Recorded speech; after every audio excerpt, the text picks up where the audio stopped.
So we are going to start with the new chapter that is rules of the air, and this is one of the most important chapter of your air regulation. You know ना, meteorological condition plays a very important role in terms of flying. जितनी अच्छी visibility होगी, जितनी अच्छी weather होने वाली है, winds अच्छे होने वाले, क्लाउड्स नहीं होंगे, उतना हमारे लिए कंफर्टेबल एंड सेफर रहेगा in order to fly the aircraft. Yes और नो? तो मेट्रोलॉजिकल कंडीशन दो तरह के होते हैं। One is your VMC। Here your word V stands for visual. Visual, M stands for metrological and C stands for condition. जब आपके conditions कुछ ऐसे हैं, मेट्रोलॉजिकल मतलब मौसम के कंडीशंस कुछ ऐसे हैं जिसमें आप विजुअल रेफरेंस ले सकते हो, that means while flying you are able to see the runway clearly from a particular height. आपको बिल्डिंग्स दिख रहा है, ऑब्स्टेकल्स दिख रहा है, टेरेन दिख रहा है, सबका विजुअल रेफरेंस अच्छे से मिल रहा है। ऐसा नहीं है कि विजिबिलिटी काफी खराब है। और एक और मेट्रोलॉजिकल कंडीशंस होता है, दैट इज और IMC।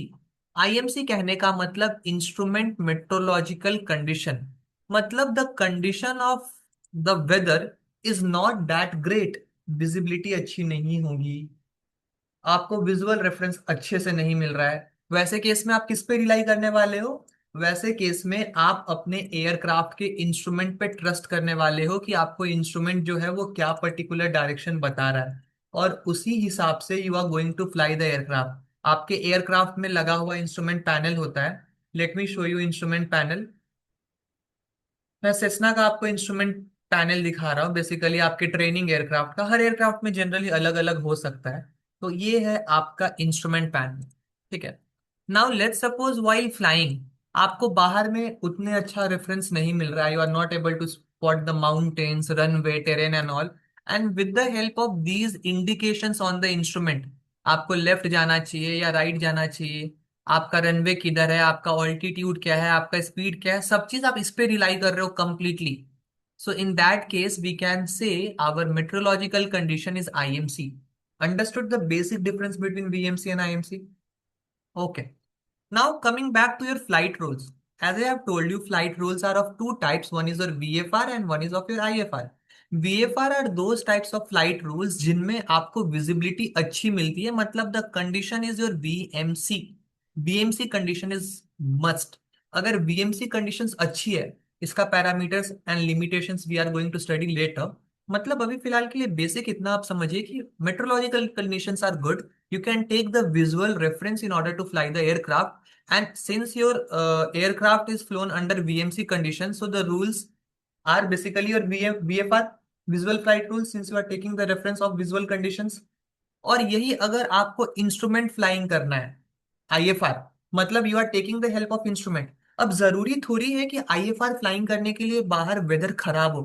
अगर वेदर अच्छा है, स्टिल आई एम फिक्सेटेड कि no, I will look on to the instrument, क्योंकि मुझे इंस्ट्रूमेंट सीखना है, मैं फिर भी फ्लाई करूं। अंडरस्टूड मैं क्या कहना चाह रहा हूँ? तो आपका IFR फ्लाइंग दोनों कंडीशंस में हो सकता है, VMC में भी हो सकता है और आपके IMC में भी हो सकता है। लेकिन IMC कंडीशन में कभी भी VFR फ्लाइंग आप नहीं कर सकते हो, क्योंकि विजुअल रेफरेंस ही नहीं है। अंडरस्टूड? किसी को भी कोई डाउट है अभी तक? सानवी समझ आ रहा है आपको? Yes, sir. All right. ठीक है। अब म्यूट कर लीजिए आप, थोड़ा बैकग्राउंड नॉइज भी आ रहा है। ओके। आपके आने वाले नेक्स्ट चैप्टर में हमें काफी अच्छे से एयर स्पेसेस के बारे में बताया गया है। एयर स्पेसेस बेसिकली क्या होता है, आपके ऊपर का जो एयर है उसके कुछ डिफाइंड डायमेंशंस होते हैं, उसमें कितना दूर तक आपका ATC का कवरेज है, आप कितने स्पीड के साथ फ्लाई कर सकते हो, ATC से क्या क्या सर्विसेज आपकी मिलती है, उस हिसाब से बहुत सारे अलग अलग हमारे एयर स्पेसेस हैं। Right now we only need to know the names of the air space. अभी इस चैप्टर के हिसाब से आपको इन डिटेल में जानने की जरूरत नहीं है। आपके एयर स्पेसेस जो होते हैं, they go all the way from classes of airspace from class A, that is or class alpha, all the way to class golf, that means आपका अल्फा एयर स्पेस है, ब्रावो है, Charlie है, delta है, एको, foxtrot and golf. बस आपको अभी air spaces का नाम पता होना चाहिए। अंडरस्टूड? ठीक है। मैं अब आपको वीएमसी कंडीशंस के बारे में बताता हूँ। भला मौसम का कंडीशन कैसा है जिसको आप वीएमसी कह सकते हो? विजिबिलिटी कितनी अच्छी है तब आप उसको वीएमसी कहोगे, नहीं तो आप आईएमसी कहने वाले हो। सो दिस पर्टिकुलर डायग्राम और टेबल और we can say picture that is going to help you. देखिए, all right. If we are talking about VMC conditions and if we are talking about from alpha to echo air space, तो वैसे case में दो conditions है। सबसे पहले we are going to look for the aircraft which are flying below flight level 100। Flight level 100 का मतलब क्या होता है? ये 100 को फिर से लिखो, लास्ट में दो जीरो ओमिटेड रहता है उसको भी लिखिए और फीट को ऐड करिए। That means we are talking about below flight level 100, that means below 10,000 feet. तो इसके नीचे वाले कंडीशंस को आप बीएमसी तभी कहोगे जब आपका क्या हो रहा है, जब आपका बेसिकली जो फॉरवर्ड विजिबिलिटी है, फॉरवर्ड विजिबिलिटी मतलब this one, that is 5 kilometres. Forward visibility कितना होना चाहिए? 5। अगर आपका विजिबिलिटी 4,900 है, उसको आप वीएफआर नहीं कहोगे। जनरली विजिबिलिटी 4,000 है, उसको भी नहीं कहोगे। विजिबिलिटी कितनी होनी चाहिए? Minimum of 5 kilometres. मैक्सिमम कितना भी हो चलेगा। एक और मैं आपको थंब रूल बताता हूं। कभी भी आपको हॉरिजॉन्टल डिस्टेंस जो दिया रहेगा मेट में या फिर आपके एयर रेगुलेशन में, वो हमेशा उसके लिए जो यूनिट यूज किया हुआ रहता है that is metres, unless and until speed या डिस्टेंस का बात किया जाए। लेकिन इन सब के पैरामीटर्स के लिए, हॉरिजॉन्टल के लिए मीटर हम लोग यूज करते हैं और वर्टिकल के लिए हम लोग फीट यूज करते हैं। ये याद रहेगा, कंफ्यूज नहीं होना है इसमें, ठीक है? All right, we were talking about कि क्या क्या आपके मेट्रोलॉजिकल कंडीशन होना चाहिए। सबसे पहला, हमारा विजिबिलिटी जो है that should be at least 5 kilometres, at least 5 kilometres. Now talking about the separation from clouds, एक क्लाउड से आपका मिनिमम सेपरेशन कितना होना चाहिए? If we are talking about vertically 1,000 feet, if we are talking about horizontally 1,500 metres. याद रहेगा? Cloud से separation भी आप समझ रहे हो। अगर आप क्लाउड्स के अंदर फ्लाइंग कर रहे हो तो उसको वीएफआर फ्लाइंग नहीं कहते हैं, क्योंकि क्लाउड से आपको सेपरेटेड रहना है। ओके। अगर आपका एयरक्राफ्ट फ्लाइट लेवल 100 के ऊपर फ्लाई कर रहा है and still your aircraft is in between class alpha to echo air space, उसमें आपका जो विजिबिलिटी हो जाता है उसकी वैल्यू सिर्फ चेंज होगी। That will go all the way from 5 kilometre to 8 kilometre. Minimum visibility should be 8 kilometres, whereas horizontal separation and vertical separation from the clouds are same। कुछ एक्स्ट्रा याद करने की जरूरत नहीं है। The only air space which are left is foxtrot and golf. ठीक है? इस डायग्राम में किसी को कोई प्रॉब्लम है, नहीं समझ में आ रहा है तो आप मुझसे पूछ सकते हो। Sir. Yes, go ahead please. Sir एक बार एयर स्पेस वापस समझा देंगे? मैंने एयर स्पेस के बारे में आपको ये बताया कि आपके ऊपर जो एयर है उसका कुछ एक डिफाइंड डायमेंशन मान लो। जैसे मान लो आप यहाँ पे इस तरीके से खड़े हो और आपके ऊपर आपका जो लैटरल ये वाला डिस्टेंस हो गया लेफ्ट और राइट, ये आपके सेंटर वाले पॉइंट से let suppose a 10 nautical mile extend कर रहा है and vertically it is going up to 8,000 feet. इधर भी 8,000 एंड इधर भी 8,000। अब इसके अंदर जो भी एयर है, this particular air is of defined dimension, इसका horizontal dimension is also fixed, vertical dimension is also fixed. अब इसके अंदर कभी भी कोई एक एयरक्राफ्ट फ्लाई करेगा तो वी कैन से एक एयर स्पेस में फ्लाई कर रहा है। इसमें अलग अलग तरह का आपको एटीसी से फैसिलिटी मिल सकता है, आपका कुछ स्पीड लिमिटेशन हो सकता है। आप शायद सिर्फ और सिर्फ वीएफआर फ्लाई कर सकते हो या फिर सिर्फ और सिर्फ आप आईएफआर फ्लाई कर सकते हो। There are an number of factors which we are going to study in the next chapter. अभी फिलहाल आपको नेम याद रखना है। टोटल एयर स्पेसेस जो आपके होते हैं that is from alpha to golf. Understood?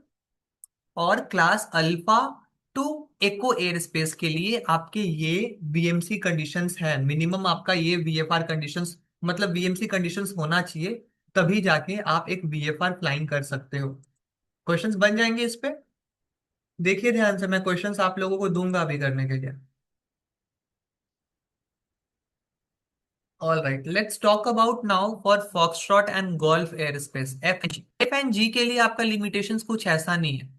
जैसे इसमें हमने दो पार्ट में डिवाइड किया था, above flight level 100 and below flight level 100। इसमें for F and G we are going to divide in three different parts. एक आपका होता है, if we are talking about, अगर आप माउंटेनियस रीजन में हो, टेरेन के आसपास हो, तो उससे 1000 फीट ऊपर। और अगर आपका सी लेवल के आप आसपास फ्लाई कर रहे हो, तो ये 3000 फीट वाला लाइन, ये आपका सबसे पहला फैक्टर है। Second factor is from here all the way up to flight level 100, मतलब ये बिलो फ्लाइट लेवल 100 वाला एरिया हो गया, and this one is about above. Okay, above में क्या है criteria? If you are flying above flight level 100 in class F and G air space, so in order to fly VFR, the forward visibility should be 8 kilometres and there are no cloud conditions. Cloud हो या नहीं हो, that doesn't matter, cloud का कोई requirement नहीं। If we are flying below flight level 100 in class F and G airspace, then the visibility factor is same. Forward visibility is 5 km. Cloud separations in terms of vertical it is 1000 feet and horizontal it is 1500 meter. Simple. And if we are talking about when our aircraft is close to the ground, 1000 feet near the mountainous region, या फिर we can say 3000 feet near the ground, वैसे case में आपका forward visibility बस आपका 5 kilometre होना चाहिए। और अगर इस रीजन में आप हो तो it should B clear of clouds, that means कोई भी क्लाउड नहीं होना चाहिए। And in sight of ground, मतलब आपको ग्राउंड भी नजर आते रहना चाहिए वाइल फ्लाइंग। इसीलिए यहाँ पे CCISG लिखा गया। CC means clear of cloud, ISG means in sight of ground. Understood? Anyone who is having doubt? कुछ क्वेश्चंस करें? ओके, तब सर तक आप। ये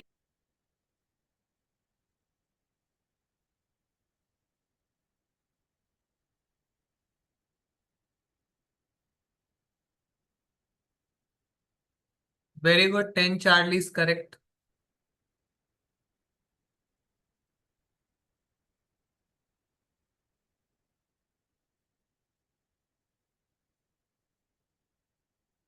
11 bravo, very good, again correct.